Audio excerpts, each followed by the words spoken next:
தெரியும்னா அந்த கேரக்டர் நடிக்கிறவங்க அவ்வளோ ஸ்ட்ராங்காக பண்ணியிருப்பாங்க. ஸோ இங்கே இருக்கிற கேஸ்டிங் பற்றி நம்ம சொல்லி ஆகணும். அவ்வளோ ஸ்ட்ராங் அண்ட் பிரில்லியண்டான கேஸ்டிங்ஸ் தான் இங்கே உட்காந்துருக்காங்க. ஸோ அதில் வந்துட்டு இவரை பற்றி பேசுறவங்க யாருமே இல்லை, மைம் கோபி சார். ஸோ அவரே ப்ரூவ் பண்ணியிருக்காரு, அந்த ட்ரெய்லர்லேயே தெரிஞ்சிருக்கும் எவ்வளோ ஸ்ட்ராங்கான பர்ஃபார்மன்ஸ் கொடுத்துருக்கான்ட்டு.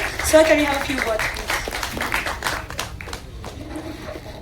அனைவருக்கும் வணக்கம். எல்லாரும் நல்லா இருப்பீங்க நம்புறேன். கடவுள் சித்தம் பெரிய ஆசீர்வாதத்தோட. இந்த நேரம் ரொம்ப மோசமான நேரம். 8 மணி ஆச்சு. பசி வயிறு கத்தும். கவாகவா ருசிக்கு சாப்பிட போய் பசிக்கு சாப்பிட ஆரம்பிச்சோம் எல்லாருமே. அதனால ஒரு 5 நிமிஷம் டைம் எடுத்துக்கிறேன் நன்றி சொல்றதுக்காக. நன்றி என்பது ரொம்ப அழகான வார்த்தை. பாராட்டு என்பது ரொம்ப முக்கியம். இந்த பாராட்டுகள் இல்லை அப்படின்னா இந்த கை எதுக்கச்சுக்கும் தெரியாது. நம்ம பாராட்டிட்டே இருந்தா காரணம் கை கொடுத்துருக்காங்க நினைக்கிறேன். ஒரு கை தட்டி போற சத்தம் வரும் பாருங்களேன். உறக்க சத்தம் வரும். சத்தம் இந்த கால் வைக்கிறது இனிமையாயிடும், மனசு இலகாயிடும். மூளை ரொம்ப அழகா வேலை பார்த்துரும். அதுக்கு இது காரணம் என்ன? பாராட்டு தான். அந்த பாராட்டுக்காக தான் நாங்களாம் இயங்கிட்டே இருக்கோம். எல்லாருமே எதுக்காக சூப்பரா பண்ணியிருக்கேன், அட்டாசம் பண்ணியிருக்கேன், நல்லா பண்ணியிருக்கேன், நல்லா பாடுறாங்க அப்படி சொல்லும் போது வார்த்தை உண்மையாக்கிடும். அந்த உண்மையாக்குறதுக்காக முயற்சி பண்ணிட்டே இருக்கும். அந்த முயற்சிக்கு தேவையே பாராட்டு தான். அந்த பாராட்டுகள் எல்லாரும் கொடுக்கும்போது எங்களுக்கு பெரிய சந்தோஷம். அது பெரிய வாழ்த்துக்கள். மேல பிடிச்ச பெரிய வாழ்த்துக்கள். ஜனநாயக சாருக்கு நான் கடவுப்பட்டிருக்கேன், நிறைய கடவுப்பட்டிருக்கேன். சாரை பத்தி நான் வந்து சைமால சொல்லியிருக்கணும், அப்ப சொல்ல முடியாம போச்சு. மேல போன மறந்துட்டேன். நான் ஒரு பெஸ்ட் வில்லன் அவார்டு வாங்கினேன். அந்த படத்துக்கு வாங்கும்போது அவரை பத்தி நிறைய இந்த அவார்டு வாங்குறதுக்கான முக்கியமான காரணம் தனஞ்சய் சார் தான். அவரு தான் சொன்னார், கோபி நீ வாங்கிடுவேன், இதை நான் சொல்லியிருக்கேன் அப்படின்னாங்க. அந்த பெஸ்ட் வில்லன் வாங்கும்போது எல்லாமே மறந்து போச்சு. அதுக்கு இப்ப நன்றி சொல்லிக்கிறேன் சார், வாழ்த்துக்கள் சார். அதே மாதிரி கதிரேசன் சார் மாதிரி அந்த மாதிரி ஒரு முகம் அமையுமா அப்படி தெரியல. எப்போ சிரிச்ச முகத்தோட இருப்பார். அவர் பிரச்சனை இருக்கா இல்லையா கூட தொண்டைக்கீழ வச்சிருப்பாரு பிரச்சனை எல்லாத்தையும். எப்பவும் சிரிச்ச முகத்தோட இருப்பார். எவ்வளவு பெரிய விஷயம் இருந்தாலும் அப்படி சிரிச்சு பண்ணிக்கலாம் சார், ஆகட்டும் சார் அப்படின்வாங்க. இந்த பொறுமையை கத்துக்கிறதுக்கு நான் வியந்திருக்கேன் அவரை பார்த்து. அதனால தனந்தை சார் பெரிய வாழ்த்துக்கள். வாழ்க பல்லாண்டு வாழ்க சார். சார் உங்களுக்கும் பெரிய வாழ்த்துக்கள். AK music director. நான் 5 நிமிஷம் டைம் எடுத்து முடிச்சிருவேன் கண்டிப்பா. அதுக்கப்புறம் நான் சாப்பிட போயிடலாம். ஏகே தம்பி ரொம்ப அழகான வைப்பா, பிள்ளையா இருக்கு, உண்மையா இருக்கு அந்த பிள்ளை. பேசும்போது அம்மா அப்பா கடவுளே மேல கூப்பிட்டுட்டான், அவனுக்கு எல்லா பிளஸிங்கும் கண்டிப்பா கிடைக்கும். அந்த தம்பி பெருசா வருவாங்க, அது மாற்றுக்கிறதே கிடையாது. ஏன் அப்படின்னா நல்ல டீம் சேர்த்து வச்சிருக்காங்க. உண்மையா இருக்கு அந்த பிள்ளைங்க எல்லாரும், உண்மையா இருக்கு. ஒருத்தர் வேட்டி கட்டிட்டு வந்து ரொம்ப அழகா நிற்கும் போது அவ்வளவு அழகா இருக்கு அந்த பிள்ளை பார்க்கும்போது. அவன் எழுத்தும் அப்படிதான் இருக்கும் கண்டிப்பா. இங்க இருக்க நின்ன பசங்க தம்பிங்க எல்லாருமே அவ்வளவு உண்மையா இருக்காங்க. ஒருத்தருக்கு ஒருத்தர் சார்ந்து இருக்கும். அவன் நல்லா இருக்கட்டும், இவன் நல்லா இருக்கட்டும், நல்லா வரட்டும். சித்தையா வந்து மேல நீங்க சொல்ல அவர் படத்தை கொடுக்கும்போது கூட அவன் நல்லா வரணும்னு நினைக்கிறோம் இல்லையா, அது பெரிய விஷயம் இல்லையா. இன்னொருத்தர் நல்லா வரணும்னு என்பது பெரிய விஷயம், அது பெரிய வாழ்க்கை இல்லையா. தம்பி கண்டிப்பா பெருசா வந்துடும், மாற்றுக்கிறதே கிடையாது. வருமா நானும் ஒரு நல்ல நட்பு. நாங்கள் நல்ல ஃபேமிலி மாதிரி எப்போதுமே ஒன்றா பேசுவோம், எல்லாத்துக்கும் பேசுவோம். விஷுவல் சூப்பராக நிறைய விஷயங்கள் இருக்கும், மண்டைக்குள்ள நிறைய இருக்கும். ஜாலியாக சிரிச்சுக்கிட்டு சொல்லிட்டு போயிடுவாங்க, நல்லா இல்லை கேமரா வெளியே இருக்கு உள்ளே வந்துங்கன்னு சொல்லிட்டு போயிடுவாங்க. நம்ம அதை யோசிக்கிறதுக்குள்ளே வேற அழகாக கேமரா செட் பண்ணிட்டு அதுக்கு வேலை பார்த்து விஷுவல் ரொம்ப அழகாக கொடுக்கக்கூடிய பெரிய தலைமசாரி ரவிவர்மா. அது பெரிய வாழ்த்துக்கள், மாசுக்கு பெரிய வாழ்த்துக்கள். எங்களுக்கெல்லாம் வந்து பார்க்கத்தான் உருவம் பெருசாக இருக்கும். ஃபைட்னால பயங்கர பயம் எங்களுக்கெல்லாம். எப்படி அடிபட்டுருமோ அப்படிலாம் அதெல்லாம் எதுவும் இல்லாமல் ரொம்ப அழகாக வேலை வாங்கினதுக்கு பெரிய வாழ்த்துக்கள். எடிட்டர் ஐயா, அவரை நான் ஹீரோவாக தான் பார்க்குறேன். சொல்லுவேன் ஹீரோ மாதிரி இருக்கேன். வர சொல்ல நிற்கும் போது அப்படித்தான் மிலிட்ரி மேன் நிற்கிற மாதிரி தான் நிற்பான். தம்பி என்னடா சாப்பிட்றியா இல்லை இவ்வளோ ஃபிட்டாக இருக்கு எவரா தம்பி அப்படி கேட்டேன். அவன் டீமில் இருக்க எல்லா மக்களுமே அவ்வளோ சீரியஸாக வேலை பார்ப்பாங்க. ஒரு 2 மணிக்கு ஷூட் இருந்தாலும் காலையில் வேலை பார்க்குற மாதிரி இருப்பாங்க. விடைகாலில் நம்மளாம் சூங்கி அப்படி நிற்போம் அப்படிங்கிறதால அவனுக்கு 2 பேரும் டிஸ்கஸ் பண்ணிகிட்டே இருப்பாங்க. அவன் பேசுகிற வார்த்தைகள் எல்லாமே சினிமா ஒட்டியே இருக்கும், சினிமாக்குள்ளே தான் இருக்கும். சினிமா தாண்டி ஒரு விஷயம் பேச மாட்டாங்க. அதெல்லாம் சினிமா பக்கத்துலேயே இருக்கு. எங்கள் சீன்லாம் எப்படி எடிட் பண்ணியிருக்கான்னு தெரியல தம்பி, வேணா எடிட் பண்ணிருப்பான்னு நினைக்கிறேன். குஷிக்கு மட்டும்தான் பெருசா லென்த்தாச்சுக்கு சொன்னேன், நான் மறக்க மாட்டேன். அது ஏன் தெரியல, அப்புறம் பார்ப்பேன் அந்த சீனை. தம்பி சேலத்தில் இருக்க செல்ல பிள்ளைங்க ஒரு டீம் ஃபுல்லாக வந்துருக்கு. உங்களுக்கு பசிக்குது அப்படின்னாலே கைத்தட்டில் வந்து பிரியாணி நிற்கும். என்ன வேணாலும் கேட்டு கொடுக்குறதுக்கு தம்பி இருக்கான். அந்த சப்போர்ட் பெரிய சப்போர்ட் உண்மையிலே. டென்னிஸோட ஃப்ரெண்டு அவங்க எல்லாருமே. அது நட்பு, உயிர் நட்பு. அந்த நட்பு எல்லாருக்கும் இங்கே வந்திருக்காங்க தம்பிங்க எல்லாம். அவங்க எல்லாரும் சொல்லுவாங்க பேரை மறந்துடுவோம், நம்ம எல்லாருமே நிறைய பேரை மறந்துடுவோம். அது பெரிய நம்ம மூளை, சின்ன மூளை பேரை மறந்துட்டு யோசிக்கும் என்ன பேரா இருக்கும் அப்படி யோசிக்கிறதுக்குள்ள அதை கடந்து போயிடும். அதனால தம்பிங்க நிறைய பேர் வந்திருக்காங்க. அவங்க எல்லாரும் பெரிய வாழ்த்துக்கள். அவங்களோட அப்பா அம்மா வந்திருக்காங்க நினைக்கிறேன், அவங்களும் பெரிய வாழ்த்துக்கள். மனைவி வந்திருக்காங்க. அந்த அவன் மறந்துடுவான், நான் சொல்லிடுறேன். தங்கச்சி வர 8 மணி ஆச்சு, தயவுசெய்து முடிங்க துடிச்சிட்டு இருக்கா உள்ள, எப்படா முடிப்பேன் அப்படின்னு. பாட்டு பாட போறோம் தம்பி, பாட்டு பாட போறோம், ஐயோ 2 நிமிஷம் எக்ஸ்ட்ரா ஆகிடுவேன் அப்படின்னு நினைச்சு பரவாயில்ல, எல்லாம் செய், நல்லதே, எல்லாம் நல்லதே, அப்படிதான் எது நடந்தாலும் நல்லதுக்கே. அதனால இந்த வாழ்த்துக்கள், அவங்க பெரிய வாழ்த்துக்கள். சக்தியை ஒரு படத்தை நல்ல படத்தை வெளியே கொண்டு வரதுக்கான முதல் முன்னோடி அப்படின்றது தேவையான விஷயம். அந்த படம் நல்ல படமா அப்படி என்பது யார் எடுக்கிறத பொறுத்த தாண்டி யார் வெளியிடுறாங்க பொறுத்தா இருக்கு. அவர் வெளியிடும் போதே அந்த படம் சிறந்த படமா இருக்காங்க, மாற்றுறதே கிடையாது. கண்மூடித்தனமா பார்க்கலாம். அதுல வந்து குவாலிட்டியான விஷயம் எல்லாமே இருக்கும். அதுல அழகான விஷயங்கள் எல்லாம் அந்த படம் தான் அவர் எடுப்பாரு, அந்த தான் வெளியிடுவாரு. அதுக்கு பெரிய வாழ்த்துக்கள் ஐயா. இந்த படம் வந்து நீங்க வெளியிடத்துல பெரிய சந்தோஷம் எங்களுக்கெல்லாம். அழகான மனிதர். நான் முதல்ல எப்படி பார்த்தனோ அதுல ஒரு மாற்றம் கிடையாது, அப்படியே இருக்காரு. இன்னும் அதே சிரிப்பு, அதே விஷயம். இன்னொருத்தர் பாராட்டு விஷயம் கிட்ட சொல்லல, அந்த பாராட்டு ரொம்ப அழகு. என்ன பாராட்டணும் அவசியமே இல்லை, ஆனா அழகா பாராட்டி எங்களை சந்தோஷப்படுத்திட்டே இருக்கணும். அந்த சந்தோஷம் ரொம்ப முக்கியம். அதை ரெட்டிப்பாவதில் மனப்பூர்வமான வாழ்த்துக்கள். அம்மாவுக்கு பெரிய வாழ்த்துக்கள். ப்ரொடியூசர் அம்மாக்கு அழகா பேசுறீங்க, ரொம்ப அழகா இருந்தது. ஐயா ரொம்ப அழகா இருக்காரு, ரொம்ப அழகா வச்சிருக்கீங்க. முதல்ல நிறைய கோபப்படுத்த மாட்டேங்கன்னு நினைக்கிறேன். நீங்க சிரிப்பீங்க, அவங்க சிரிப்பாங்களா சார்? ஆனா உண்மையாதான் ரொம்ப அழகா பாத்துக்கிறாங்க. அதனால சிரிச்ச முகத்தோட இருக்காங்க. ப்ரொடியூசருக்கு பெரிய வாழ்த்துக்கள். டென்னிஸ் தம்பி, நான் கடைசி சொல்லிடுறேன். செல்வா சார், நான் தூரத்துல இருந்து லவ் பண்ண சொல்லலாம் தம்பி, பக்கத்துல இருந்து லவ் பண்ணியிருக்கேன். நான் ஒரு பொண்ணை தான் கல்யாணம் பண்ணிட்டு கண்டிப்பா வரேன். நான் 7G நேமகோலில இருந்து யாரா ஒரு இப்படியா பாத்தியா அவன் அப்படின்னு நான் விருப்பப்பட்டு ஓடி இருக்கேன். நான் அவ்வளவு லவ் பண்ணியிருக்கேன் அவரை. அப்படிதான் லவ் பண்ண முடியுமா? பாயத்துக்கு வச்சுட்டு தகாணத்துக்கு வச்சுட்டு நான் யாராவது லவ் பண்ண பொண்ணு அப்படி தூக்கி வச்சுப்போமா அப்படின்னு யோசிச்சு பார்த்திருக்கேன். நம்ம நிறைய பேருக்கு சாக்லேட் கவர் வச்சிருப்போம், கொலுசு வச்சிருப்போம், வளையல் வச்சிருப்போம், உடஞ்ச வளையல் வச்சிருப்போம், பழைய பொருள் சாக்லேட் பொருள் வச்சிருப்போம். இதெல்லாம் வந்து தாண்டி தலைக்காணியை தூக்கிட்டு ஒரு பெட்ஷீட் தலைக்காணி ஒரு ஒரு மரண படைக்கல இருந்து ஒரு பிள்ளையோட தலைக்காணியை தூக்கி வச்சுக்கிறது வந்து எவ்வளவு பெரிய லவ் அது. அப்ப அந்த அவர் யோசிக்கிற விதம் எவ்வளவு அழகா இருக்குல்ல. செல்வா சாரோட யோசனை வரேன், இப்படி ஒரு லவ் இருக்குமா அப்படின்னு. அப்ப எவ்வளவு லவ் பண்றாங்க அந்த சினிமாவை. அதனாலதான் சினிமா அவர் நிறைய கொடுத்துட்டே இருக்கு. அதுக்கு நீ எதை நேசிப்பாயோ அதுவாகவே மாறுவா சொல்லுவாங்க. நீ நேசிப்பு தான். செல்வா சார் பேசவே மாட்டாங்க, ஸ்பாட்ல பேசவே மாட்டாங்க. ஒரு இடத்துல ஒரு திரும்பி பார்க்கணும் என்ன, நான் ஒரு பயமுறுத்தினேன், அவர் என்ன பயமுறுத்தி போயிட்டாரு. நான் அப்படி திரும்பி பார்த்தோன்னே நான் அப்படி மறப்பாதான் இருந்தேன். ஆனா அவர் பார்வை ஒரு பார்வை ஒரு கண்ணு வந்து அப்படியே பார்த்துட்டே இருக்கு. நம்மள அறியாம பயம் வருது. நான் பயமுறுத்த போய் நான் பயந்து நின்னேன். ஆனா வெளியே தெரியாது. அப்புறம் மாத்தி இருப்பாங்க. நெரிசல் தம்பி சொல்லுவாங்க, அண்ணா கோபமா இல்லை, நான் ஏன்னா அப்படி நிக்கிறேன் அப்படின்னா. அதனால அது கோபமா நிக்கிற மாதிரி காட்டியிருப்பேன். செல்வா சார் ஆல்வேஸ் நாங்க எல்லாரும் லவ் பண்ண ஒரு பெரிய கதாபாத்திரத்துல செல்வா சார் ஒரு முக்கியமான கதாபாத்திரம். அழகா நடிக்கக்கூடிய மனிதர், ரொம்ப இயல்பான மனிதர். இன்னசென்ட் இருக்கும் அவர்கிட்ட, ஒரு இன்னசென்ட் இருந்துட்டே இருக்கும். பொய் இருக்காது, பொருட்டத்தனம் இருக்காது.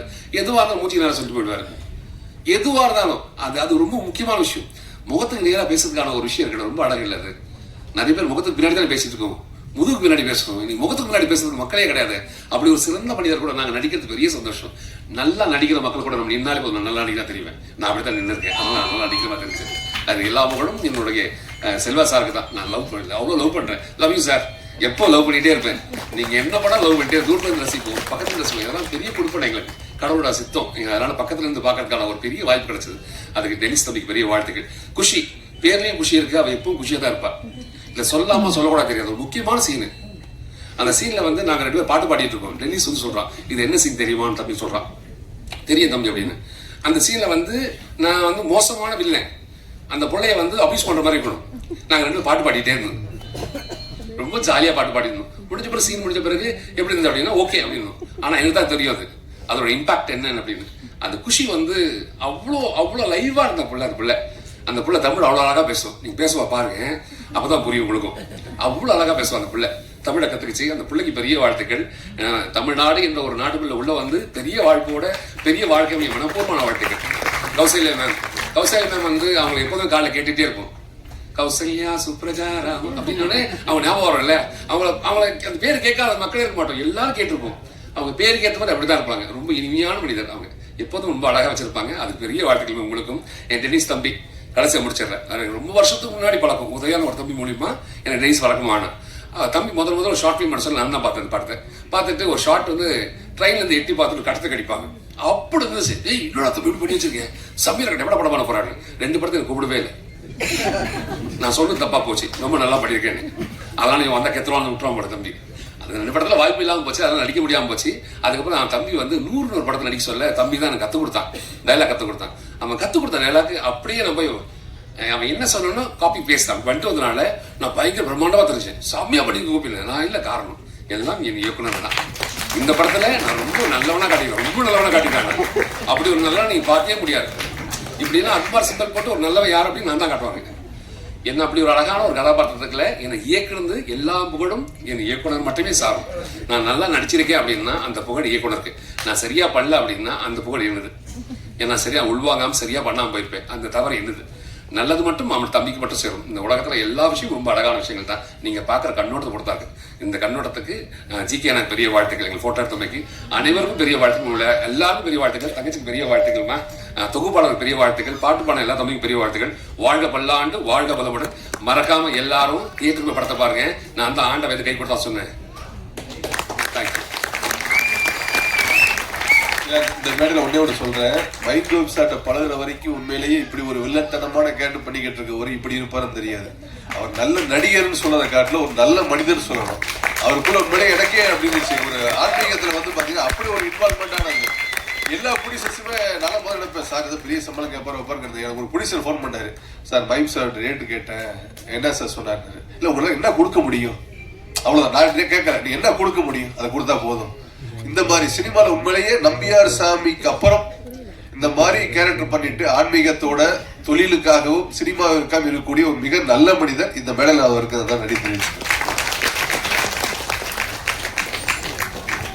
Thank you so much sir. So வந்துட்டு உங்களை பற்றி சொல்லணும்னா ப்ரொடியூசர்ஸ் அண்ட் டைரக்டர்ஸ் எல்லாருக்குமே ரொம்ப பிடித்த ஒரு மனிதன், ஒரு நபர், ஒரு அழகான நடிகர். ஸோ நீங்கள் இந்த படத்தில் இருந்தது எங்களுக்கு ரொம்ப சந்தோஷம், நன்றி. ஸோ கேஸ்ட்லெஸ் பற்றி பேசிட்டு இருக்கும்போது நிறைய பேர் சேலம் தீபக் அவர்களே சில வார்த்தைகள் பேசுவார்.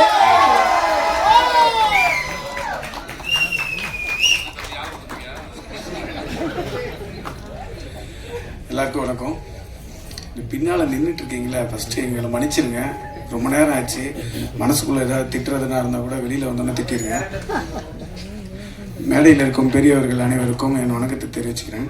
ஃபஸ்ட்டு எங்கள் அண்ணன் மைண்ட் கோபி அண்ணன், இந்த படத்தில் எது கிடைச்சிருக்கோ இல்லையோ என் உடன்பிறவா எங்கள் அண்ணன் ஒருத்தர் கிடைச்சிருக்காரு. அதுக்கு நான் ரொம்ப சந்தோஷப்படுறேன். அவர் பேசுகிற பேச்சு இன்ஸ்டாவில் வரும், ஃபேஸ்புக்கில் வரும், எல்லாத்துலேயும் வந்துட்டு இருக்கும். அவர் அது வந்தாவே லைக் போட்டுருணும், அவ்வளோதான். ஏன்னா அவர் பேசினாவே நன்மையாக தான் இருக்கும், அவ்வளோதான். அதனால் அவருக்கு ஒரு மிகப்பெரிய நன்றி தெரிவிச்சுக்கிறேன். அப்புறம் என் தங்கச்சி குஷி ரவி எனக்கு உடன்பிறவா தங்கச்சியாக மாறிட்டாங்க. பாசமலர்கள் படம் நிறைய பேர் பார்த்துருக்க மாட்டீங்க, எங்கள் படம் வந்தோன்னு பார்க்கலாம். இதில் ஒரு அவங்களோட அண்ணனாக நடிச்சிருக்கேன். எங்கே பார்த்தாலும் அண்ணான்ற ஒரு சத்தம் மட்டும்தான் வரும். நமக்கு அண்ணான்னு பேசினாவா என்ன அண்ணன் அண்ணன் அண்ணான்னு சொன்னாவே நிறைய பேருக்கு பிடிக்காது பசங்களுக்குலாம். ஆனால் என் தங்கச்சி சொன்னால் அப்படி ஏற்றுக்குவேன். நாங்கள் உண்மையிலேயே நான் ரொம்ப சந்தோஷப்படுறேன். அப்புறம் மிகப்பெரிய ஜாம்பவான் செல்வா சார் இருக்காரு. அவர் பக்கத்தில் நின்று பார்க்க முடியுமான்னு நினச்சிட்டு இருக்க இடத்துல அவர் கூட நடிக்கிறது மிகப்பெரிய ஒரு வரப்பிரசாதம். என் வாழ்க்கையில் நான் ஜெயிச்சிட்டேன்னு நினச்சா அது அவர் கூட நடித்ததை தான் சொல்லுவோம். ரொம்ப நன்றி சார். அப்புறம் கௌசல்யா மேம், தேவதை மாதிரி வந்து உட்காந்துருக்காங்க பாருங்க, ஏஞ்சல் மாதிரி. இவங்க படத்தை பார்த்து எத்தனை நாள் நிறையா பேர் கனவு கண்ணியாக இருந்திருப்பாங்க. எதுவும் தப்பாக நினச்சிக்கணும் மேடம், இன்னைக்கு இவ்வளோ பெரிய இடத்துல வந்து உட்காந்துருக்காங்க. அவங்க தேவதை மாதிரி உட்காந்துருக்காங்க, அதுக்கு ரொம்ப நன்றி. அடுத்தது மெயினாக சதீஷ் சாரை பற்றி சொல்லணும். அவர் உண்மையிலேயே ரொம்ப பாவமான ஆள். நேரத்துக்கு அவருக்கு சோறு கூட கிடைக்கல. ஏன்னா அவர் வெஜிடேரியன், ஃபுல்லாக நான்வெஜ் மட்டும்தான் கிடைக்கும். அவருக்கு வெஜிடேரியன் ரொம்ப கிடைக்காம போயிடுச்சு. அதே போல் மேம் ரொம்ப சந்தோஷம் மேம், லத்திகா. அப்புறம் எடிட்டர் தீபக் பற்றி சொல்லணும். அவரும் என் பேர் வச்சவர் தான். நான் படம் பார்த்துட்டேன், என் சீனில் நிறையா கட் பண்ணிட்டாரு. என்ன கோவம் தெரியல அவருக்கு. அப்புறம் ரவி வர்மா, அவங்களுக்கும் ரொம்ப நன்றி தெரிவிச்சுக்கிறேன். அடுத்தது என் நண்பன் டெனிஸ், சாரி சார்ன்னு சொல்லுமா சார், என் நண்பன் டெனிஸ் சார் அவர்களுக்கு ரொம்ப நன்றி தெரிவிச்சுக்கிறேன். என் மிகப்பெரிய ஒரு வாய்ப்பை கொடுத்துருக்காரு. அவர் மண்டையில் மூளை இருக்கா இல்லையான்னு தெரியல. இன்னைக்கு போனால் தான் தெரியும் என்ன பண்ண போகிறாருன்னு தெரியல. ஏன்னா இது எப்படா படம் முடியும்னு பார்த்துட்ருக்கு. அதே போல் ஏப்ரல் 10ஆம் தேதி தயவுசெய்து நீங்கள்லாம் வந்து தேட்டரில் பார்க்கணும். எங்கள் டீமுக்கு அதுதான் திருவிழா, தீபாவளி, பொங்கல் எல்லாமே. தயவுசெய்து நீங்கள் எல்லாம் வந்து சப்போர்ட் பண்ணிங்க நம்புகிறேன். நன்றி, வணக்கம். தேங்க்யூ ஸோ மச் சார், ரொம்ப அழகாக பேசுனீங்க. ஸோ டிசம்பர் மலர்னு சொல்லிட்டு ஒரு மலர் இருக்குது, அது எப்போ பூக்கும்னு சொல்லிட்டு ஆவலை பார்த்துட்டே இருப்போம். அதை பூக்கும் போதெல்லாம் மனசில் அவ்வளோ ஒரு சந்தோஷம் வரும். அதே மாதிரி தான் நம்ம கௌசல்யா மேம் எப்போ ஸ்க்ரீனில் வருவாங்க அப்படின்னு சொல்லிட்டு ஆவலை